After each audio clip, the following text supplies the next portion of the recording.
अब सभी को जय मसीह। और आज हम पढ़ेंगे यूहन्ना की पहली पत्री उसके 3 अध्याय उसकी 11वीं आयत से पढ़ेंगे। और आज का हमारा टॉपिक है एक दूसरे से प्रेम रखो। और यहाँ पर 3 अध्याय उसके 11 आयत से पढ़ते वहाँ पर लिखा है, क्योंकि जो कोई सुसमाचार तुमने आरंभ से सुना वह यह है कि हम एक दूसरे से प्रेम रखें और कैन के समान ना बने जो दुष्ट से था और जिसने अपने भाई को घात किया। हालेलुया। हम प्रार्थना करें। धन्यवाद मेरे ईश्वर राजा प्यारे पिता परमेश्वर, आज के वचन आज के कलाम से मेरे पिता हर एक से बातें कर प्रभु जी। आपके बेटा बेटी जो भी देखे सुने पिता आज का वचन पिता आशीष होने पाए पिता, और वह अपने परिवार से अपने कुटुंबियों से अपने पड़ोसी से प्रेम करने वाले बने और प्रेम में बढ़ते जाए पिता परमेश्वर, क्योंकि आपने कहा प्रेम ही परमेश्वर पिता। इनके जीवन में तरह प्रेम बना रहे प्रभु जी, और आज से प्रेम के साथ प्रार्थना वचन बढ़कर आपके राज्य की वारिस बने, ऐसा होने दे मेरे ईश्वर राजा। सभी को तेरा आत्मा सौंपते मैं अपने आत्मा सौंप, आप मेरे मुख से होकर बोले पवित्र आत्मा मदद और सहायता कर। ये प्रार्थना दुआ यीशु तेरे मीठे मधुर नाम से मांगते हैं, आमीन। तो मेरे जी जो हमने यहाँ पर पढ़ा पहला यूहन्ना की पत्री उसके 3 अध्याय उसकी 11वीं आयत से पढ़ा, क्योंकि जो सुसमाचार तुमने आरंभ से सुना है वह यह है कि हम एक दूसरे से प्रेम रखें और कैन के समान ना बने जो दुष्ट से था और जिसने अपने भाई को घात किया। और उसे किस कारण घात किया? कि इस कारण कि उसके काम बुरे थे और उसके भाई के काम धार्मिक थे। हालेलुया। मेरे अजीजों, यहाँ पर यूहन्ना कहता है कि हमें एक दूसरे से प्रेम रखना है और एक दूसरे से प्रेम रखना है और हमें कैन के समान नहीं बनना है। मेरे अजीजों, जब हम देखते हैं कि कैन और हाबिल जो सृष्टि का आरंभ से आदम का जो परिवार था वो कैन और हाबिल था। उसमें से जो बड़ा था कैन और छोटा हाबिल था।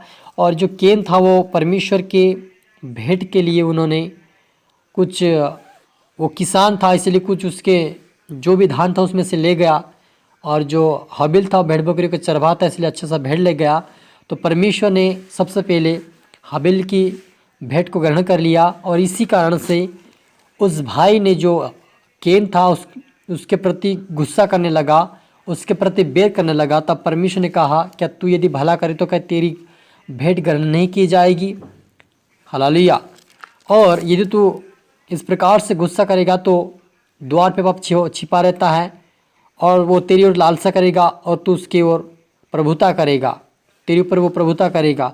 इस प्रकार से वो कहा, और उन्होंने अपने भाई को माफ़ नहीं किया और उसके ऊपर गुस्सा किया कि इसकी भेंट ग्रहण की गई मेरी नहीं की, और वो अपने भाई को घात किया। तो इसी कारण से यूहन्ना भी अपने प्रभु यीशु मसीह के वचन से कहता है कि हमें कैन के समान निर्बुद्धि और बैर रखने वाला नहीं बनना है, क्योंकि यदि हम बैर रखेंगे एक दूसरे से तो हमारे अंदर परमेश्वर का प्रेम नहीं है, क्योंकि परमेश्वर का वचन कहता है कि परमेश्वर ही प्रेम है। हालेलुया।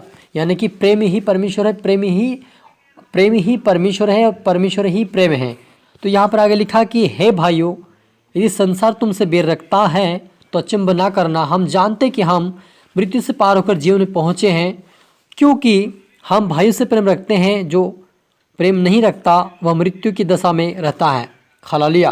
यहाँ पर यूहन्ना जो कहता है प्रभु के वचन से कि जो बैर रखता है अपने भाई से वो मृत्यु के समान है, यानी वो आत्मिकता में मर चुका है मेरे जीजो। क्योंकि जब हम गुस्सा करते हैं तो अपना जीवन, जो हमारा आत्मिक जीवन होता है वो हमारे जीवन में मृत के समान हो जाता है, वो हमारे जीवन में मरा हुआ सा है। क्योंकि शारीरिक अभिलाषा का जो जीवन होता है वही गुस्सा करता है, लेकिन जो आत्मिक दशा में होता है उसको गुस्सा भी आएगा लेकिन वो उसके जीवन में वो नहीं रहेगा।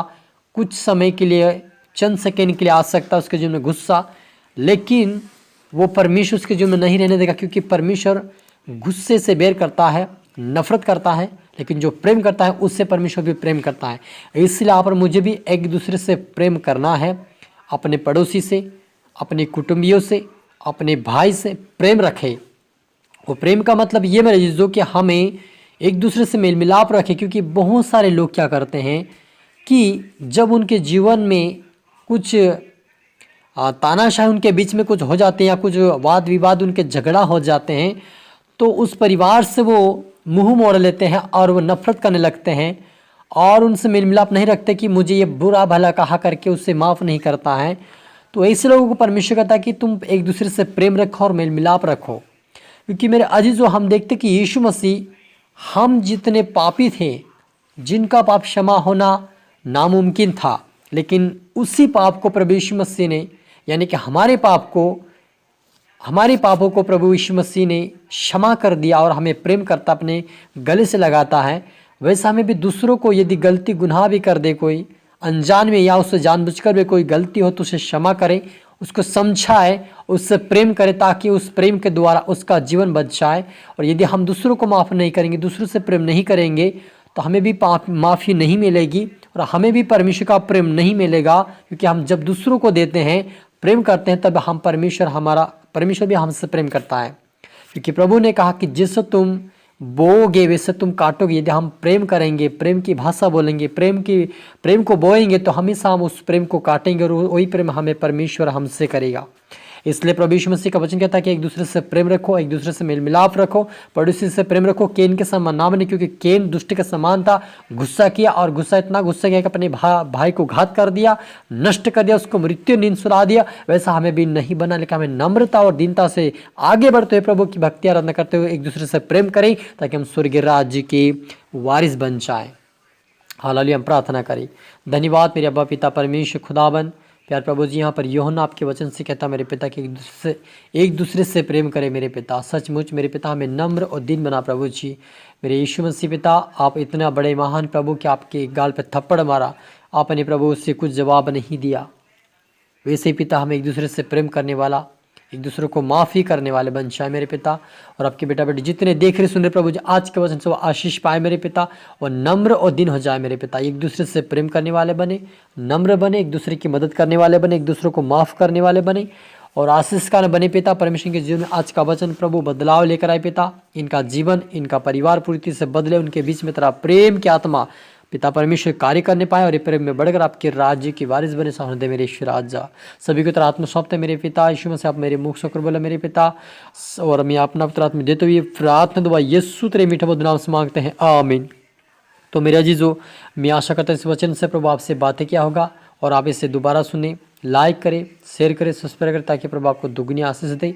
फिर आप सभी को मेरी तरफ से गॉड ब्लेस यू ऑल। अगली वीडियो मिलता है, फिर आप सभी को मेरी तरफ से जय मसीह की।